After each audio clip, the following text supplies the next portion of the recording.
Hi there, this is James Swanwick, and you're listening to the Alcohol Free Lifestyle Podcast, where you learn how to take back control over alcohol and live a life of health, wealth, love, and happiness. Aloha from Maui. This is Victoria English, head coach at Alcohol Free Lifestyle. I'm sitting on my balcony, staring at the ocean, some beautiful mountains, and I couldn't be happier to be spending this time with you. Today, we're going to talk about vacations, drinking on vacations, not drinking on vacations. And I'm going to invite you to explore a mindset shift, a few mindset shifts on how we view vacation. Let's start with this. What is the vacation definition? It is defined as an extended period of leisure and recreation, especially one spent away from home or in traveling. The definition doesn't include drinking. And so I'm going to invite you to redefine your idea of leisure. When people book that first very brave, very important discovery call with our team, something that we often hear is, well, I know I need to do something about my drinking, but now's not the right time because I have a big vacation. And so whenever I hear that, my question is always often, you know what it's like to drink on vacation. Do you need another drunken vacation? Are you curious about discovering what a vacation might feel like without the alcohol? And of course, they know they don't need another drunken vacation. However, there are some very real hurdles to examine, and that's where we come in. So I'll share with you a little bit about my experience. I have been right where you are. Can I really have fun on a vacation without drinking? I knew a few things. I knew that my vacations didn't really turn out to be that fun as the day progressed, as the vacation progressed. And I still didn't know how to vacation without it. So a vacation used to look like this. I would book the vacation. I would be excited. I would arrive at the destination with all sorts of plans about what it would look like. I would be active every day. I would eat delicious regional food in moderation, of course, because I was active and healthy. That was my identity. It'd been blurred because of alcohol, but that stuff was important to me. I also had visions of connecting with my family, with friends, just like you. I also had visions of vacationing, recharging, relaxing, relieving stress. And then I would get to the airport and my brain would say, well, we're on vacation. That means we need to start the party now. And so I would indulge in a few drinks, either before I boarded the airplane or while I was on it. And so by the time I landed at the destination, well, I wasn't feeling too energized. I was feeling uncomfortable and dehydrated, certainly not in the mood to go on an adventure. And then I would take an Uber or a Lyft to my vacation spot. And instead of getting curious about what was available, gosh, you have yoga on the beach? Ooh, now that's something the real me would like to do. And I may have, through a blur, thought, that sounds really good. Maybe I'll do yoga on the beach tomorrow. But more than likely, I would take them up on that offer of champagne, because you guys know how it is, right? There's often a platter of champagne offered or drink vouchers. And I would have the bellman take up my bags, and I would sit at the bar and have a few drinks because I was on vacation. And then instead of exploring a regional restaurant, I would usually end up eating at the bar from the menu. It wasn't always bad food, but it wasn't anything special. It wasn't getting out into the environment and tasting something very unique. It was a hotel restaurant.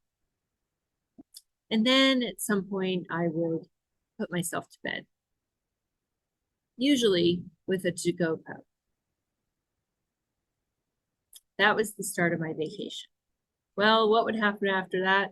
More of the same, except I might do it by a pool. I might go to a restaurant, take an Uber to a restaurant to say that I was doing something different, and I would eat and I would drink. As far as activities, well, sometimes I would definitely do some activities, except it'd be with a hangover. I wasn't making those 8 a.m. yoga classes. I wasn't taking guided tours, especially if they didn't involve hospice for Turkey. You guys get the picture. Is this sounding familiar so far? I share this because you're not alone, and there's nothing wrong with you. This is a solvable issue. Well, then the end of the vacation would come. Oh, and let me interject that there would usually be a few arguments, some disappointments in there. Certainly not if I were vacationing with my kids or my daughter who's at home, I was not enjoying the best moments. And I was engaging, but I was foggy or fuzzy because I wasn't drinking all the time. But even when I wasn't drinking, wasn't feeling great, or I was thinking about when I could drink. And then, of course, I would return home, and how did I feel? Did I feel rested? Did I feel that I'd had that recharging period, that my batteries were ready to go? I was ready to tackle real life again? No. Like many of you, I would say things like, whew, I need a vacation from my vacation. That's the nature of the beast. It's the nature of alcohol. And again, I felt ashamed, but I didn't know any different. I had forgotten what it was like to vacation without drinking. And I'll get to what vacations are like now in a bit.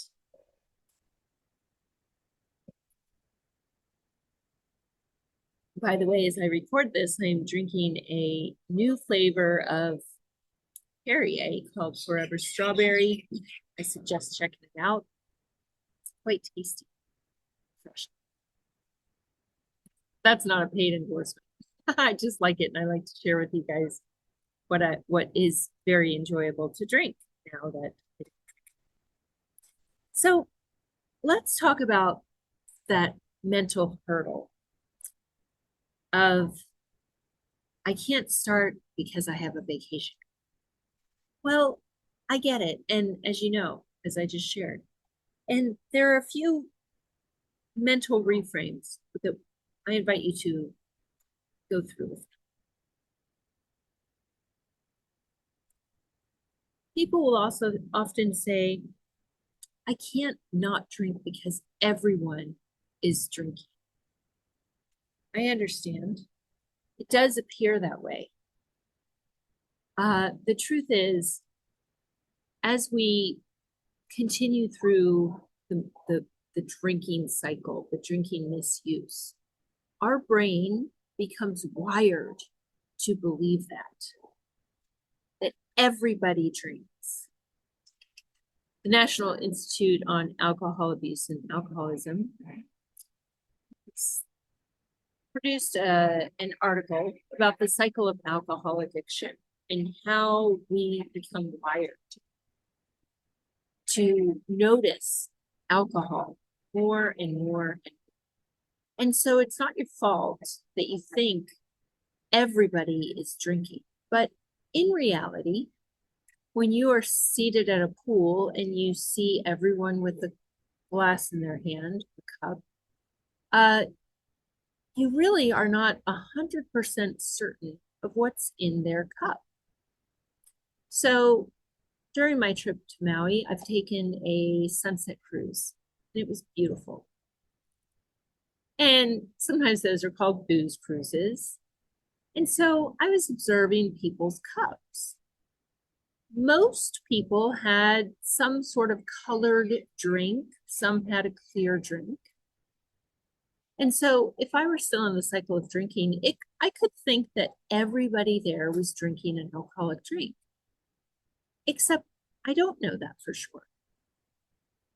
I was drinking club soda with a lime in it, which looks exactly like a vodka soda with a lime in it. A friend that I was with was drinking a club soda with cranberry and lime, which could also look just like a vodka cranberry with lime. Some people had more tropical looking drinks. Maybe they were pina coladas. Maybe they were virgin pina coladas, because when I walked by the bar, I did notice a big bottle of pina colada mix, and it looked yellow. And I guess they add rum to a pina colada. So I didn't know if there was rum in that cup, but if I were in my former mindset of alcohol use disorder, I would have certainly assumed that it was an alcoholic pina colada. And so we can't really be sure, right? Now, there are vacations that you may go on where you're with a group of friends and you are certain that everyone is drinking. I understand how that can be challenging. I can promise you that with the accountability, community, and coaching that you receive in Project 90, you are going to feel empowered enough to drink. Does that mean it's going to be a cakewalk? No, it doesn't. There may be challenging moments because, again, we are wired for these triggers, right? Certain people make us feel like we need a drink. Certain environments make us feel like we want to drink. Those associations are wired into our brain for now, until now. And you'll have support from other members and from coaches as you go through these empowering, if you can believe it, empowering situations. And so, yes, you may be on a vacation where everyone you're with is drinking, and we understand that. We're here for it. I'd like to pose this question. When you were drinking or are drinking with your close circle of friends, do you appear to be comfortable with your drinking? Are you crying as you look at that cocktail, at that glass of wine, or are you happily taking it and enjoying it? Do you wake up the next day with a hangover and go, oh my gosh, I cannot do this anymore. I'm in hell. I've got to stop. I can't take it anymore. I feel awful. My blood panel isn't looking so good. I can't lose this weight. My relationships are suffering. Or do you wake up and kind of commiserate together, laugh it off, and say, woof, I gotta cut it, lay off today, or whew, time for some hair of the dog. So here's my question. Can you be certain that everyone around you is happy with their level of drinking? Are you absolutely sure? Or is it possible they're wearing a mask, just like you? I will tell you this. We work with people between the ages of, say, 35 up to 60 something. And their drinking is making them unhappy to varying extents. To the extent that they're saying, you know what, I've had enough. Some are suffering more than others, but everyone in there comes in and they are unhappy with their alcohol consumption, their relationship with alcohol. It is impacting their lives in a negative way. And so, are you sure?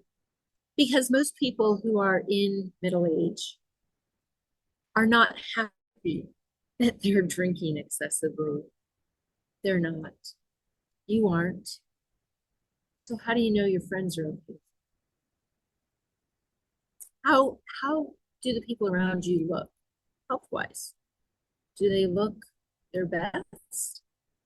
Are they thriving, really thriving? Or is it possible they're wearing a mask? Just things to consider. I don't know you personally, and I don't know your friends. However, I've coached hundreds and hundreds of people during my time here. And more often than not, over time, many people approach our members and say, how did you do it? I wish I could do what you're doing.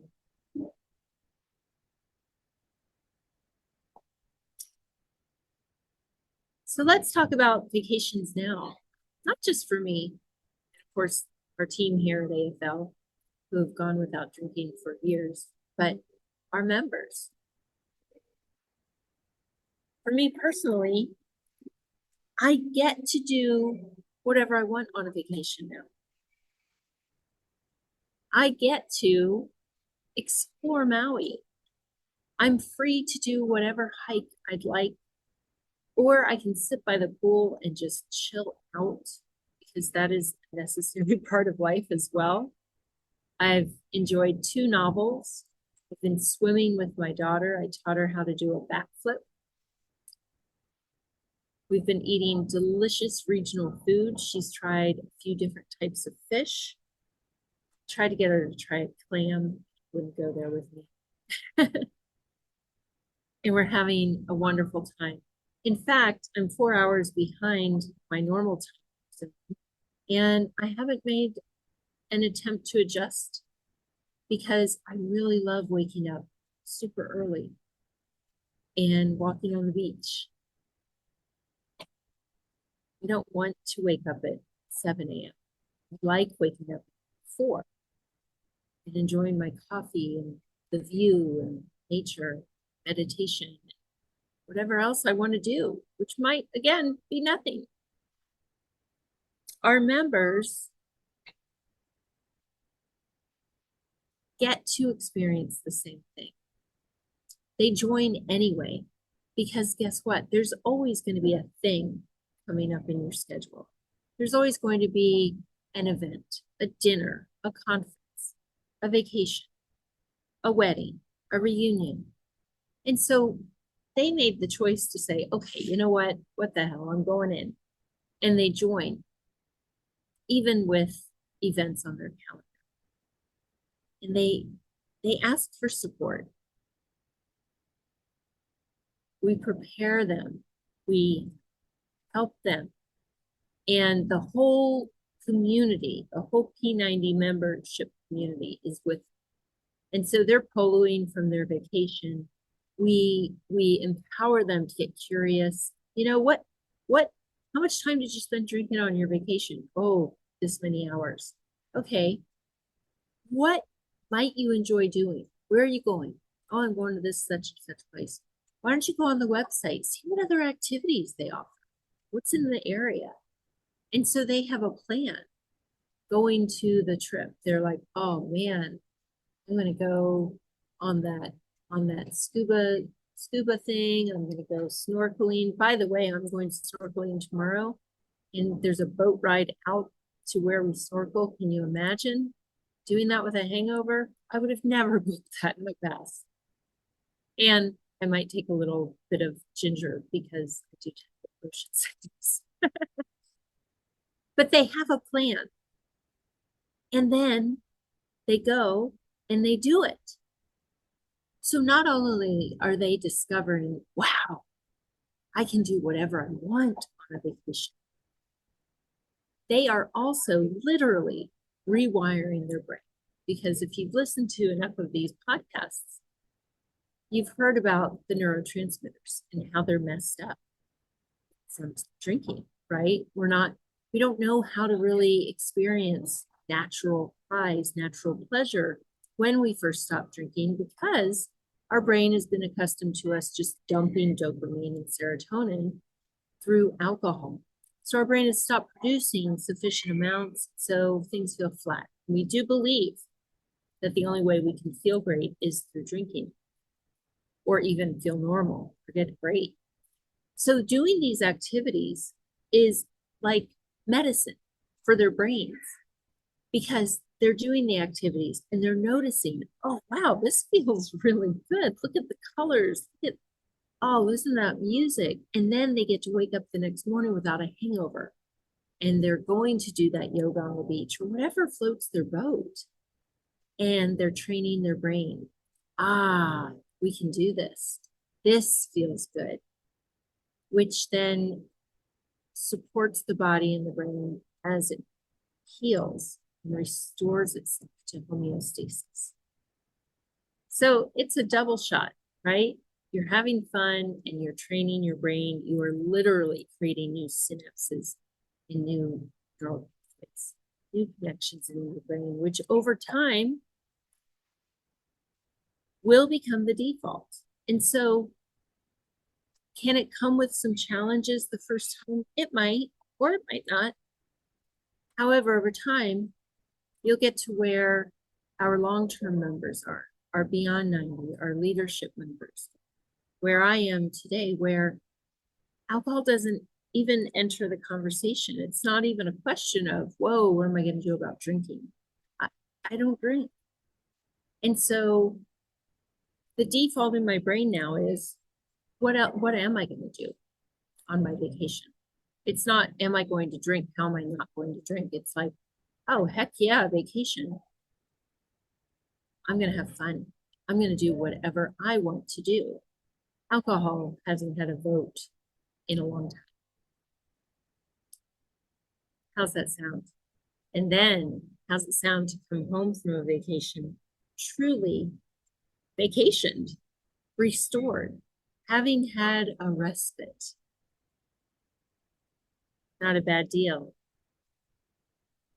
If this sounds like you, if this resonates with you, go ahead and book that discovery call. It's free. You'll talk with one of our fantastic coaches.